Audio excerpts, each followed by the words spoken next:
How many times have you heard the phrase, use your epinephrine first and fast in case of anaphylaxis? Whether this is the first time or you've heard it a lot, this episode is for you because you're going to learn some essential tips that you need as a food allergy parent. Let's get to it.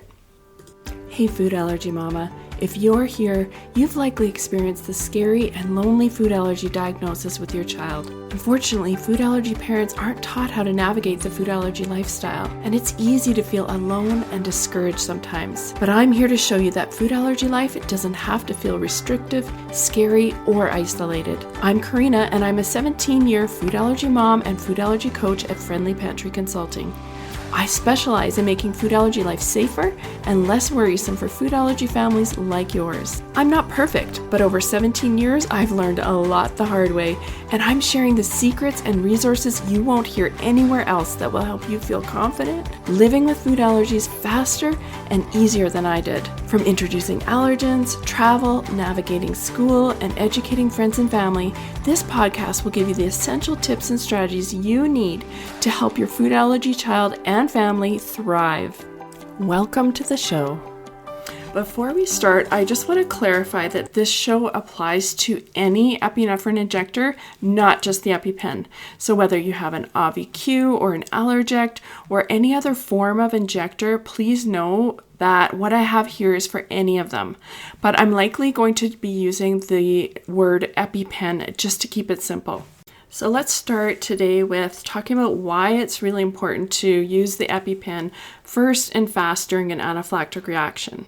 So in the recent 2023 anaphylaxis practice parameter update, which I will link in the show notes, states that early epinephrine use for anaphylaxis may improve clinical outcomes by decreasing the risk of biphasic reactions and the need for hospitalization.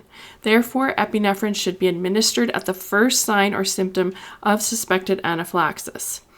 Now, I think that in every parent's mind, if our kid is having anaphylaxis, we would want those things, right? We would want to improve our child's clinical outcomes. We'd want to decrease the risk of a biphasic reaction and definitely the need for hospitalization.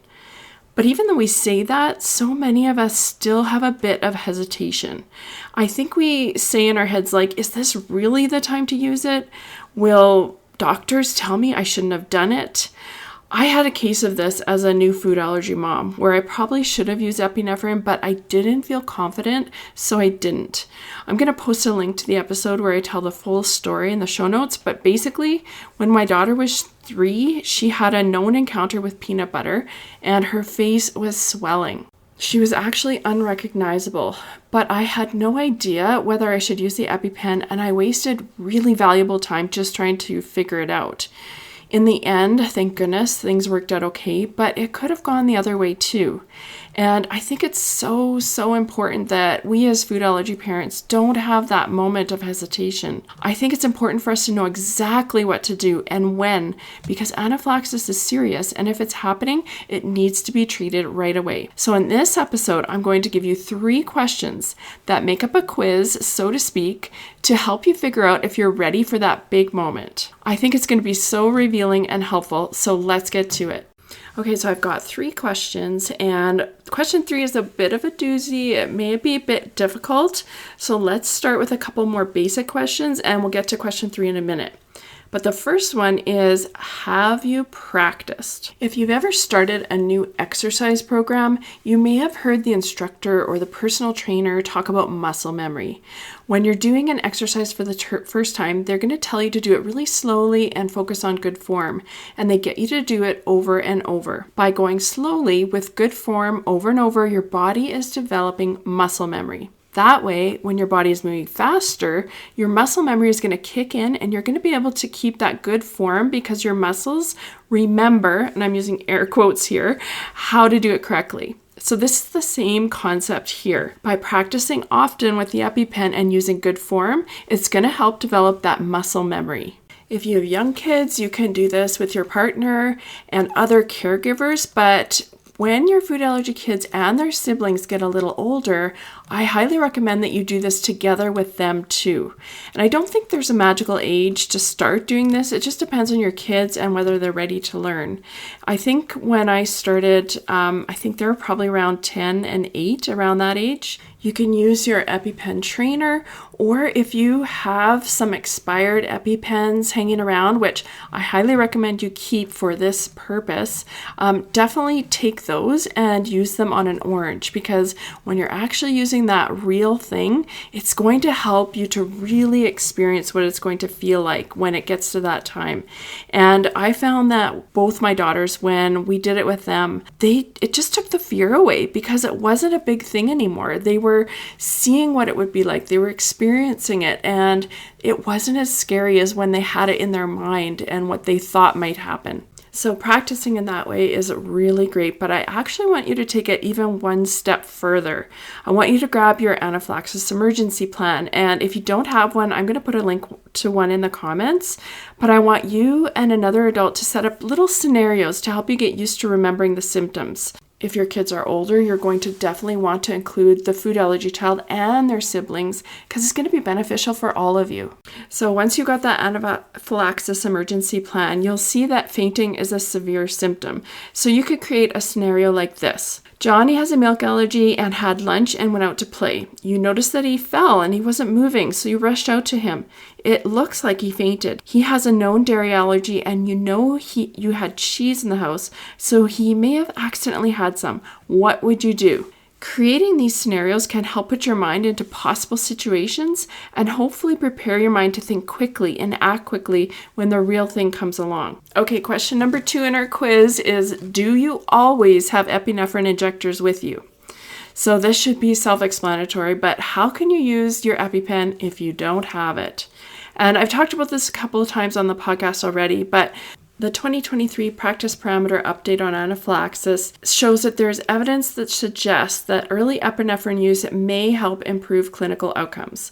So if you delay the use of epinephrine, there's an increased risk of biphasic reactions and hospitalizations. It even says that most patients who ended up dying from anaphylaxis did not receive epinephrine promptly. So again, I'll link to that in the show notes so you can read it if you want, but it just goes to show how important it is to have that epinephrine with you at all times. In our house, we have a rule, no epi, no eating. And I know that that can seem harsh, especially if you're making food yourself and bringing it. But here's the thing. By bringing your epinephrine every single time and not eating unless there's an EpiPen available, it creates a habit.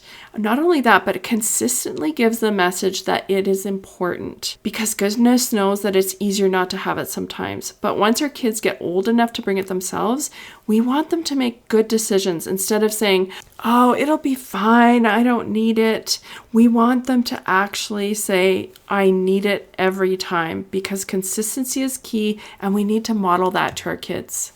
So if bringing epinephrine has been a struggle for you, or you want to help your child get into the habit of carrying it because you've been doing it mostly for them, I want you to check out the Calm Epinephrine Workshop, because you're going to get a plan to help you and your child get in the habit of carrying the epinephrine. You're going to get suggestions to help you motivate your child to start good habits, and the workbook is going to help you figure out the best plan for your family. I'll post a link to that in the comments. Okay, question number 3. I promise it was going to be a bit of a doozy, but I want you to be honest here. Have you ever said, I hope I never have to use the EpiPen, especially in front of your kids? If you've said this, or if you've said it even more than once, don't feel bad, because of course you don't want to use it. It's a normal response. But unfortunately, this thinking does nothing to overcome the hesitance to use epinephrine, because your thoughts can change your actions. And so if you're thinking that you never want to have to use it, you won't, or at least you'll hesitate, which is what we don't want. So if this is you, this is an important reminder to work on your thoughts. Do you have other thoughts that could be stopping you from using the EpiPen? Dig deep now and figure it out because it's going to make a big difference.